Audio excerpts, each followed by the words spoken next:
What's up, everybody? I'm back with yet another video, and this week we're making what I call not your girlfriend's chicken Alfredo. It has shrimp, chicken, smoked turkey, juicy chicken thighs, I should say. It has a lot of Cajun spice in it. It has fresh tomatoes, a lot of fresh cheeses. It's the ultimate chicken Alfredo recipe, not boring, not basic, not cliche. It's a total game changer. So I'm gonna let you all be the judge of it this week and let me know how it turns out. So let's go ahead and jump right into it.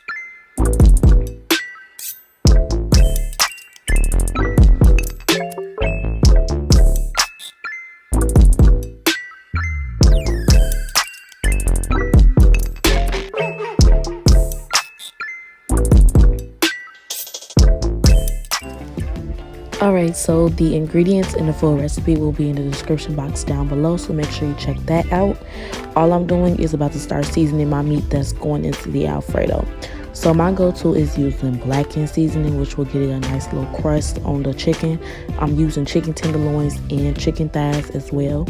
And I'm going in with some garlic powder. You can also use garlic salt. So I'm just going to season this to my liking. It's really up to you how you season your chicken. I mean, everybody should know how to season chicken. If not, I'll leave some estimates. And I'm also going in with some onion powder and some Famous Dave's country roast chicken seasoning. I think I said that right. And of course, I'm going in with my Tony's because I like this.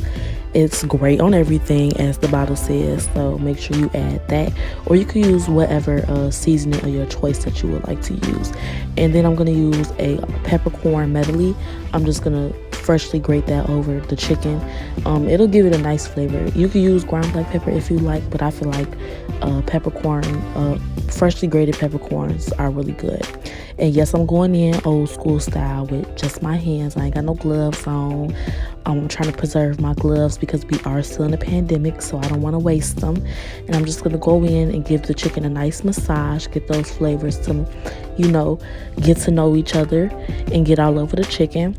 And I did forget to add in this clip before I started massaging the chicken, I meant to add in that I put in some Spanish paprika, which is right here. Spanish paprika has a similar taste to smoked paprika. If you like, you could just use regular paprika for your chicken.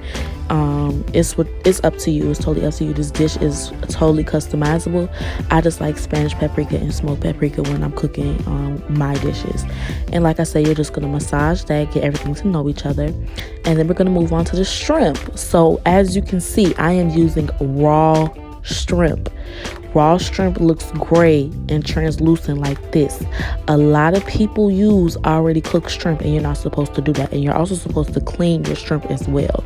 So as you can see, I just put my shrimp in some cold water with some vinegar and some sea salt.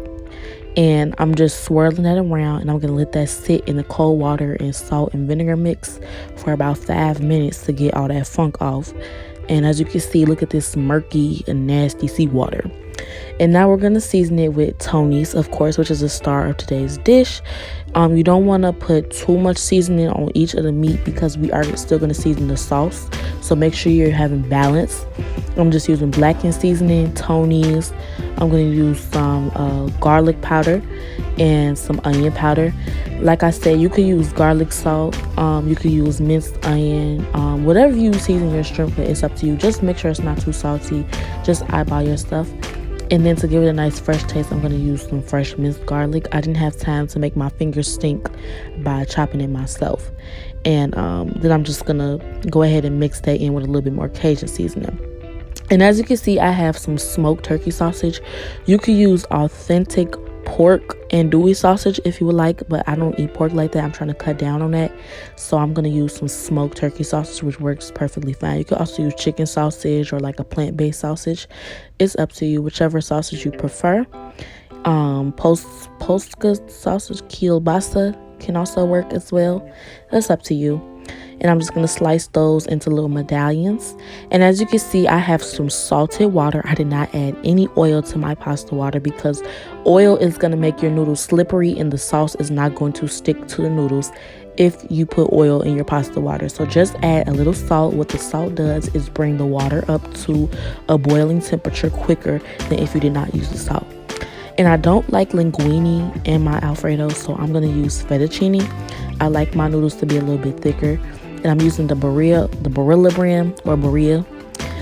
Just follow the instructions on the box and cook your fettuccine, your pasta, to the doneness that the box calls for. You could also break these in half like I should have. I would also suggest that you could try to use penne pasta. Penne pasta will be good for this. Now that I'm editing this video, I wish I would use penne instead. And while that's boiling, we're going to go ahead and get started on cooking our meats. So you can use a grilled pan or a cast iron skillet. I'm opting for the cast iron skillet because it's never failed me yet. And all I'm going to do is just bring that up to heat, and I'm going to coat the bottom with a little bit of oil.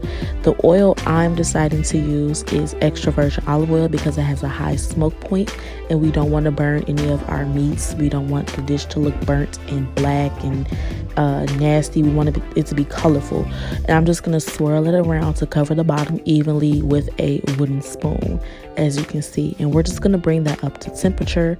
And we're doing this simultaneously while the pasta is boiling, so we can multitask and get things done in an organized manner. And then I'm just laying my biggest pieces of chicken down first because I want those to cook first. You can always do the smaller pieces last because they are going to cook quicker. We want to get the long stuff out the way.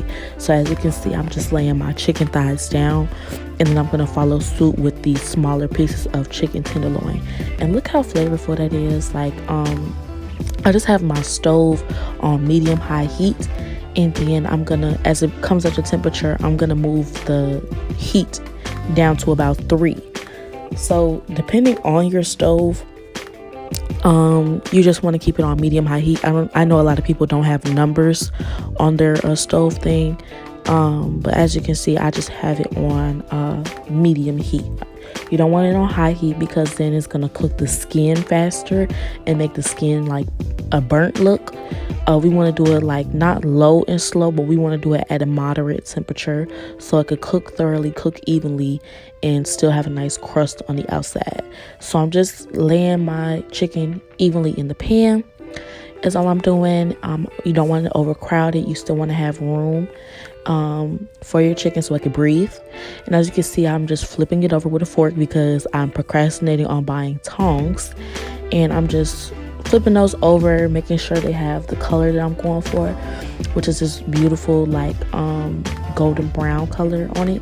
If you like, you could go for more of a grilled or blackened look on your chicken, but I'm gonna keep it real with you. I was just ready to eat, so I ain't looking for looks like that right now. And yeah, just want to flip it over. Make sure you follow the directions on what you would typically cook your chicken to. I'm cooking it to an internal temperature of about 165. If I did set that incorrectly, the correct temperature will be in the description box down below. But I'm cooking it to the correct internal temperature that chicken should be, so make sure you eyeball it. Don't walk away from the stove. Just be patient. Let it cook. You don't want to overcook it, and you do not want it to be undercooked. So after the chicken, all we're going to do is brown our sausage. I'm using fully cooked sausage. It already comes fully cooked in the package. Like I said, you don't have to do that. You could use sausage that you have to cook all the way. But I feel like fully cooked is easier because all you have to do is just add color to it in the cast iron skillet. So that's what I'm doing. Just getting a nice burnt look on it. Well, not burnt, but you know, a nice crust formed on it. And then finally you could do the shrimp because the shrimp only take about 2 minutes to cook. And just remember that my stove has not been turned off with the cast iron skillet. It's been on this whole time, so it's gonna get hot enough where you don't have to have it on high heat. So I still have it on medium low heat. It's gonna get hot on its own. You can add more oil to it if needed. And all I'm doing is just cooking my shrimp, making sure it doesn't get overcooked, just so it gets a nice color on it. And after all of that is done, you can set your meat to the side and move on to the next step. You can also add a little bit of lemon juice to your shrimp too to give it a nice fresh flavor as well. I meant to include that when I was adding the garlic to it when we were seasoning the shrimp. That's going to add a really nice flavor to it. And just try not to overcook the shrimp. Shrimp cooks really fast, so make sure you're moderating your heat, keeping an eye on your shrimp.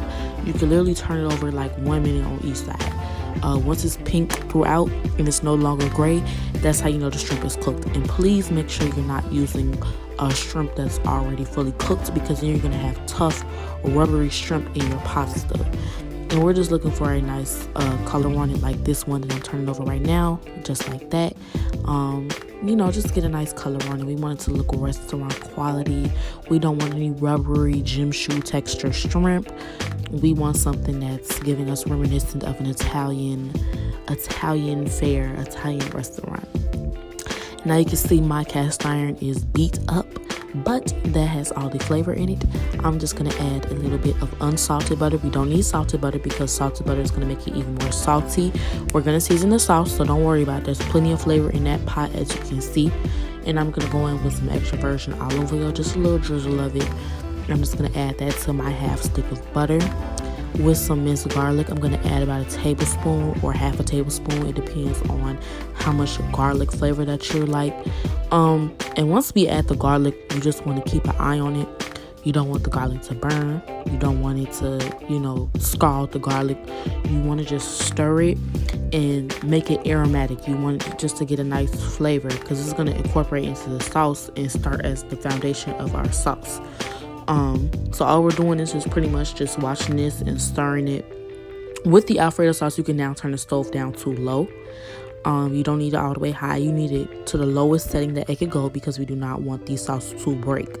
So it's important that the first step is to make sure that you don't break your butter when you're cooking it, because if it's too high, you're gonna have an oily sauce that when you microwave it, it's gonna be literally like oil dripping out of it. And then we're going in with some half and half. You can use heavy whipping cream if you like, but half and half is just half milk, half heavy whipping cream. And I'm just going in, I'm just eyeballing it. You could go in with about a cup or 2 cups. I would say 2 cups. You're just adding it in. I'm just pouring it. I'm not measuring it, because I made Alfredo plenty of times. And I'm just going to stir that and scrape all of the goodness off of the bottom, so we can start getting the flavors going. Once again, you don't want it to over season your sauce, because we did season our meats pretty well. So this is a very important step, because this step can make or break your pasta. So this needs to be the most balanced.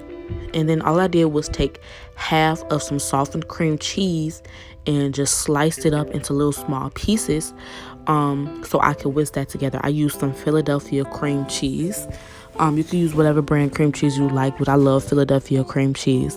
And all I'm doing is just bringing that to a little simmer and whisking it in. I'm whisking it in. You can use a spoon, but I feel like a whisk does the job better. And this is going to give it a nice flavor to it as well, and it's going to make the sauce nice and creamy. It has a nice flavor. I can't really describe it. Just try it out. Let me know what you think in the comments down below. And I'm just whisking that. It's all about the hand motions. I'm just whisking it, breaking it apart. We don't want any lumps of cream cheese in it. And, just get that all together. Let it do its thing. And we're still moderating our heat, making sure that the heat is not too high.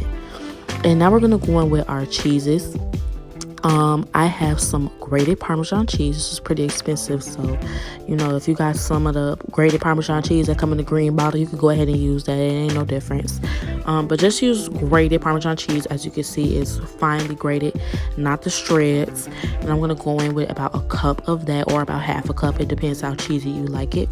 And I'm just gonna spread that evenly throughout with my little portion cup, and I'm just gonna go ahead and whisk that in. And I'm gonna go in with some Italian blend cheese, which has a lot of cheeses in it as well. I'm just gonna add a little bit of that in. You don't want to be too heavy-handed with your cheeses, because we don't want it to be like a macaroni and cheese sauce. We want it to be nice and light. We're developing balanced flavors here, not overwhelming flavors. And once you have all your cheeses in, you go ahead and stir it slowly. We are still moderating our heat on low. We don't want the sauce to break. As you can see, we don't really have any oil peeking out of it, which is good. And I'm just using a whisk. Once again, you can use a wooden spoon. You can use any type of spoon that you like, but I feel like a whisk does the job best.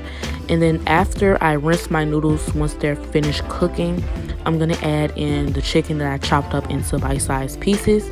I'm going to add in my grilled shrimp. and just get all of that nice incorporated, get to know each other. Please use a bigger pot. I should have used a bigger pot.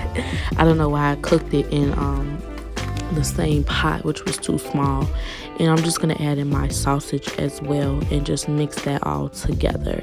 And I meant to mention, when you're making the sauce, you want to taste it as you go, because when you make your Alfredo sauce, you are going to season it to taste. You can either do it in this step or when you're making the sauce itself, but when you're making the sauce, you want to season it with either some salt and pepper or some Cajun seasoning.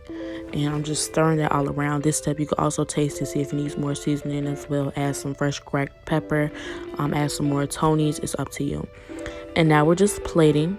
I sliced my chicken thighs and placed it across on top, and then I diced some tomatoes on the vine. You can use grape tomatoes, you can use any type of tomatoes, and then I added some freshly shredded Parmesan cheese and some parsley on top, just to make it look kind of like the Chili's one, even though Chili's uses penne pasta. But fettuccine is perfect as well. And as you can see, we got this monotone color dish to look very colorful now with the tomatoes and the parsley and the Parmesan. So make sure to like, comment, subscribe, and share this video, as well as turn the notification bell so you won't miss anything. And please let me know down below what I should make next, as well as how this recipe turns out. Happy cooking, and I hope you all enjoy, and I'll see you in the next video.